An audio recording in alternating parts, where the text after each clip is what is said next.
The cabin buzzed with the usual sounds of a boarding airplane, passengers shuffling into their seats, the beeping of overhead bins closing, and the muffled chatter of flight attendants preparing for takeoff. But then, a voice cut through the air. Sharp. Angry. Full of entitlement. "Excuse me. What do you think you're doing in my seat?" The entire row turned to see a middle-aged woman, blonde hair in a tight updo, standing in the aisle with her hands on her hips. She wasn't just annoyed, she was furious. Her sharp gaze was fixed on a man sitting calmly in the window seat, dressed in a navy blue suit and crisp white shirt. He looked up from his phone, confused. "I'm sorry, ma'am, but this is my seat." "No, it's not," she snapped, her voice rising. "I specifically reserved this seat. 6A, you're in it." The man remained composed, pulling out his boarding pass. "This says 6A. I believe you might be mistaken." The woman scoffed, glancing around for support. Several passengers were now watching, some already whispering to each other. The flight attendant at the front of the cabin glanced over but hadn't yet intervened. The woman's face twisted in frustration. "No, I am not mistaken. I always book this seat when I fly. It's my seat. You need to move, now." But the man didn't move. He didn't flinch. He simply looked at her with calm patience. That only made her angrier. "Unbelievable," she muttered, throwing her hands up. "I bet they gave it to you by mistake. Probably some mix-up at check-in. But I booked it first. You need to get up." Still, he remained seated. "Ma'am, I have my boarding pass right here. 6A is my seat. I'm not moving." The woman let out an exaggerated gasp, shaking her head in disbelief. Her voice rose another notch. "Oh, I see what's happening here." She leaned in closer, her voice laced with condescension. "Look, I don't know how you got this seat, but I paid for it. I'm a loyal customer. Platinum status. I fly first class all the time.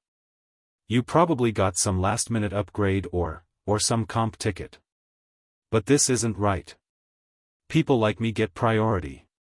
So, why don't you be reasonable and let me sit down where I belong?" Silence. A tense, suffocating silence. The man blinked, slowly tilting his head. "People like you?" A few passengers exchanged nervous glances. They knew exactly what she meant. The woman scoffed again, crossing her arms. "Oh, don't play dumb with me. You know exactly what I mean." At this point, the flight attendant hurried over, sensing that the situation was escalating. "Ma'am, sir, is there a problem?" The woman turned to her, exasperated. "Yes, there is. This man is in my seat. I booked 6A, and he's refusing to move." The flight attendant looked at the man, who calmly held up his boarding pass again. She leaned in, checked it, then turned back to the woman. "Ma'am, his boarding pass clearly says 6A. This is his assigned seat." The woman's face turned a deep shade of red. "What? No, no, no. That can't be right. Check again." The flight attendant remained professional. "Ma'am, I can check your boarding pass if you'd like, but according to our system, this is his seat." The woman fumbled through her purse, yanking out a crumpled boarding pass. She shoved it into the attendant's hand. The attendant read it carefully. Then, with a tight-lipped smile, she handed it back. "Ma'am, your seat is actually 6B. The aisle seat. Right next to him."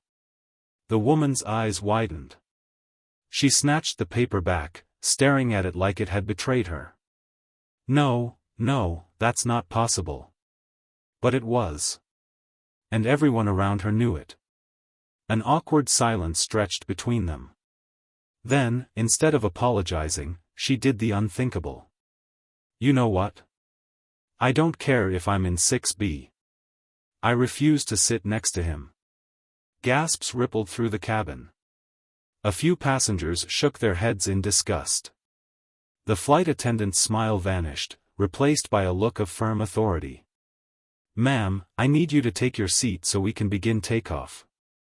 No. I want another seat. I will not sit next to him.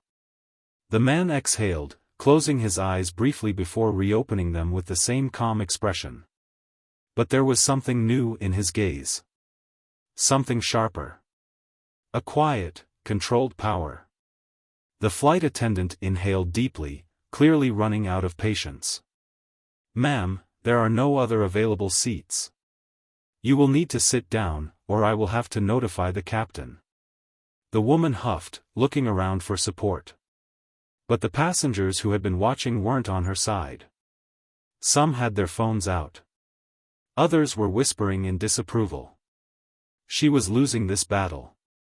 Then, she turned back to the man, narrowing her eyes. Fine. If you won't move, I'll make sure you get removed. She stomped toward the front of the plane. I need to speak to the captain. This is a security issue. A murmur spread through the cabin. Some passengers shook their heads. Others whispered in disbelief. But the man? He remained still. Calm. He glanced down at his watch, then at the flight attendant. She wants to escalate this, he murmured. Fine. Then, slowly, deliberately, he reached into his suit jacket. And what he pulled out changed everything. The moment the man's hand moved inside his suit jacket, the entire plane seemed to hold its breath. The angry woman, now standing near the front of the cabin, still shouting about security risks and people who shouldn't be here, hadn't noticed yet. But the flight attendant had. Several passengers had. With slow, measured precision, the man pulled out a sleek, black leather wallet. It looked ordinary, until he flipped it open. A golden badge gleamed under the fluorescent cabin lights, unmistakable, authoritative. And right beside it, his ID, Federal Bureau of Investigation. Murmurs spread through the cabin like wildfire. A few gasps, a couple of stunned whispers, people knew exactly what they were looking at. The woman, still oblivious, continued her tirade. I want him off this plane. Now. He's probably dangerous. People like him always cause problems. The flight attendant took a deep breath, then turned to her with a look that was no longer just firm, it was absolute. Ma'am, she said, voice cool and controlled, I need you to come with me. Now. The woman's mouth snapped shut. Her confidence faltered just slightly. What? Why? The flight attendant glanced toward the man in the suit, who was now standing, badge still in hand. You're accusing a federal agent of being a security risk? Silence. A heavy, suffocating silence. The woman's face twitched, eyes darting from the flight attendant to the badge in the man's hand. The reality of the situation started to sink in. Somewhere in the back, a passenger let out a low chuckle. Another whispered, "Oh, she's done for." The man, still eerily calm, spoke for the first time since revealing his badge.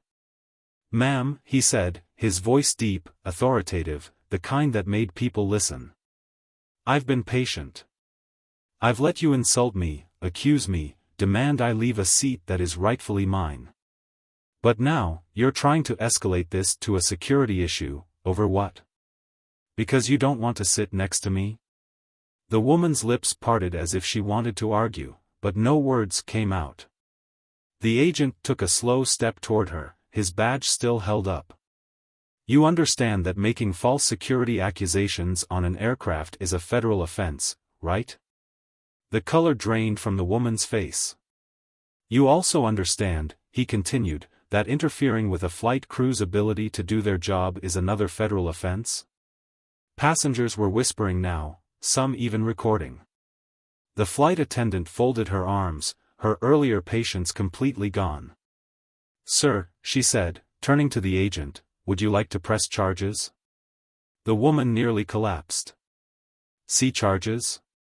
The agent exhaled, shaking his head slightly. "No," he said finally. "Not yet." The woman visibly relaxed, until his next words. "But," he added, stepping even closer, "if you don't take your seat right now, I will have you removed from this plane. And then, we will have a very different conversation, one that involves law enforcement waiting at the gate." The woman swallowed hard. Her arrogance, her entitlement, it was all crumbling. She opened her mouth, then closed it again. The flight attendant stepped forward. "Ma'am. Sit down. Now." The woman trembled. She had lost. In front of everyone. Slowly, reluctantly, she turned back toward row 6. She walked down the aisle, avoiding eye contact with every single passenger. Her steps were hesitant, weak, nothing like the confident stomping she had done earlier. When she reached her seat, 6B, right next to the agent, she hesitated. Then, without another word, she sat down. The plane, which had been filled with murmurs and whispers, suddenly went silent again. It was over. The agent didn't look at her. He simply sat back down, calmly placing his badge back into his pocket. The flight attendant leaned in one last time. "I don't want to hear another word from you for the rest of this flight. If you cause even the smallest disturbance, we will turn this plane around, and you will be arrested upon landing." The woman nodded, too humiliated to speak. As the flight attendant walked away, a voice from behind whispered, just loud enough for the cabin to hear. "Bet she won't be flying first class again anytime soon." A few chuckles spread through the plane. The agent smirked. The woman? She just stared straight ahead, silent, trapped in her own shame.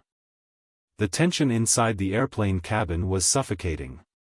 All eyes were locked onto the two uniformed security officers now standing at the entrance of the plane. The woman, who had strutted down the aisle with confidence just minutes ago, was now frozen in place, her face pale, her breath uneven. "Ma'am," one of the officers said firmly, "we need to have a word with you." Her mouth opened, then closed. She turned frantically toward the flight attendant. "This is a mistake. You don't understand. He is the problem. He took my seat." One of the officers raised a hand, silencing her. "Ma'am, we've already been briefed on the situation. We need you to come with us. Now." A ripple of murmurs passed through the passengers. Phones were recording. The woman was shaking her head wildly, her perfectly styled blonde hair bouncing with each movement. "No. No, I'm not going anywhere.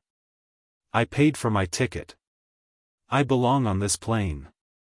The irony of her words was sharp. The man in the navy suit, still seated calmly, watched the situation unfold with an unreadable expression. He didn't need to argue. He didn't need to defend himself. The weight of justice was already tilting in his favor. One of the officers stepped forward. "Ma'am, if you refuse to comply, we will have to remove you by force." That broke her. Her entire demeanor shifted in an instant. The arrogant entitlement drained away, replaced by sheer panic. Her hands shot up in a pleading gesture. "Wait. Please, let's talk about this. I didn't mean anything by it. I was just confused. It was all a misunderstanding." The man in the suit finally spoke, his voice calm, controlled. "A misunderstanding?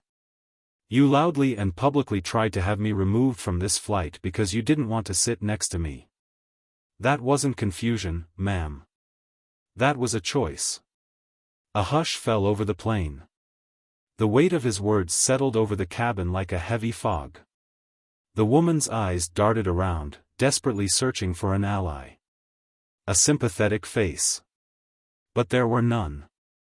The passengers who had been watching in silence were now openly glaring at her. Some whispered to each other. Others shook their heads in disgust. She had lost. Her lips quivered as she turned back to the security officers. "Please," she begged, her voice trembling. "Don't do this. I have a family. I can't." "Ma'am, you need to exit the plane," the officer repeated, his tone unwavering. Tears welled in her eyes. But it was too late for tears. With one last, pitiful glance at the passengers, she finally turned and began the slow, humiliating walk toward the exit. The security officers flanked her as she stepped off the plane, her entire world crumbling around her.